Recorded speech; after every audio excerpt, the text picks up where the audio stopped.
How's it going, guys? My name is Zach with the Movie Castle, and today I'm really excited because we're going to be taking a look at a brand new horror movie, and that is Together. This just came out July 30th, 2025, was directed by Michael Shanks and stars Alison Brie, Dave Franco, and Damon Herriman. And I have to say, this is one that I was really excited for. I saw the trailer and it was this bizarre movie where Alison Brie and Dave Franco are getting stuck together. And that's really cool. I guess after The Substance, we're gonna get more mainstream body horror movies with big name actors in them. That would be cool. We also had this movie coming out right before the movie Weapons, so we got a 1-2 punch of original standalone movies. Again, another really cool thing. And having seen this movie, yeah, it was pretty good. I do think there were a few areas that should have been pushed farther, but overall a really solid movie there. But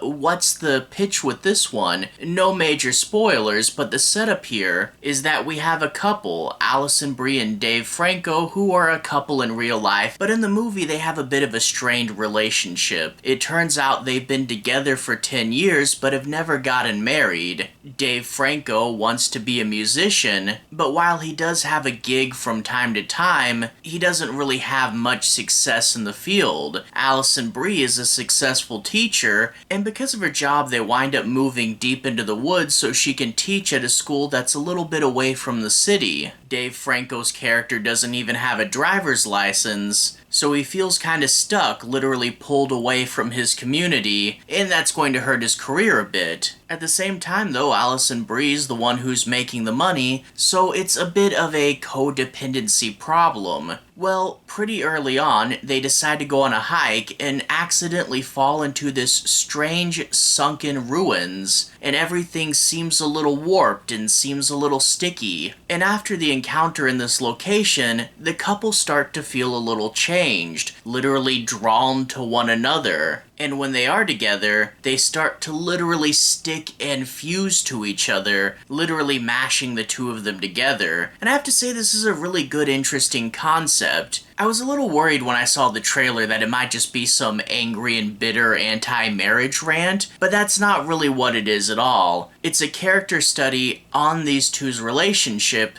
and they really go about it in an interesting way. I love how Dave Franco plays his part, where he feels like a loser, but the movie never says he's a loser and it never comes across like they're judging him, but you can see the desperate position he's been put in. Him and Alison Brie, being a couple in real life, do have a really good amount of chemistry, and I love how when they fight, it never feels forced. It feels like these little moments that people would naturally step on, hurting each other without really even meaning to. And of course, the metaphor with the coming together, how because the relationship's flawed, trying to force them together, much like them literally being forced together, is going to highlight the flaws and make the situation even more stressful. But in regards to the fusion itself, they really do play it in a really interesting way. When they're asleep, they have less control over their minds, so they're more likely to accidentally get into some situation, and it will literally force and drag them at times, and you'll get a fun sequence where they're like being drugged towards each other in a hallway or something. You'll also get sequences where Dave Franco pops up where he really shouldn't be, and he says being without you is kind of like feeling like you're thirsty, like I really have to be with you, and I can't stand to be without you. And overall, I really do like how that plays out there. And there are definitely some fun moments, so overall, yeah, a really fun concept that drives this movie, acted out pretty well, and the relationship drama really is done well enough where I, being more of a horror fan than like a romance fan, was still interested in the characters and really wanted to know how they would come out through this. But that being said, the movie isn't perfect, and the biggest thing is I do wish they pushed it in a few more areas.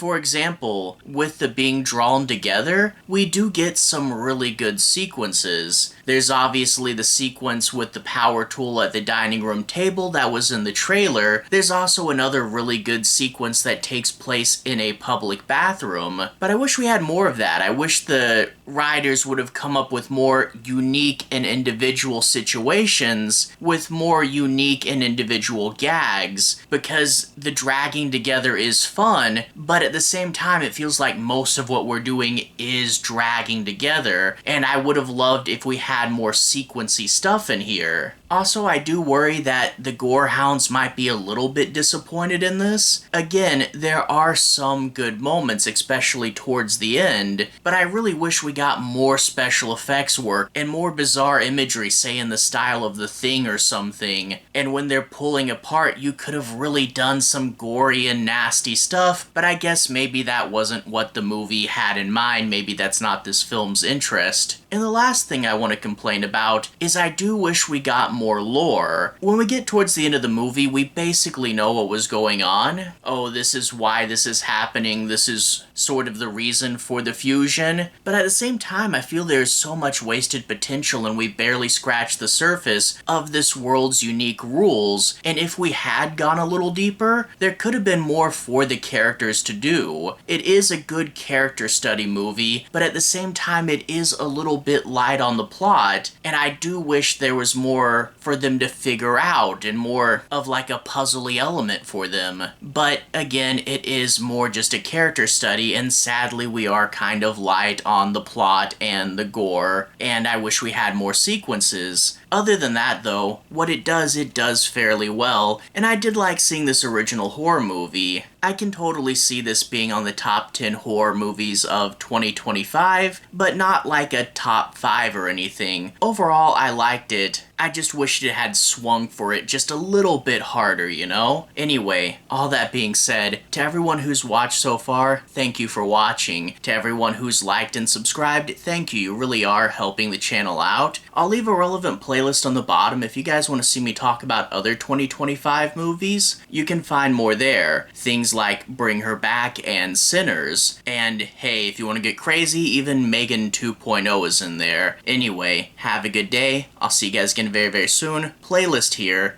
Have a good day now.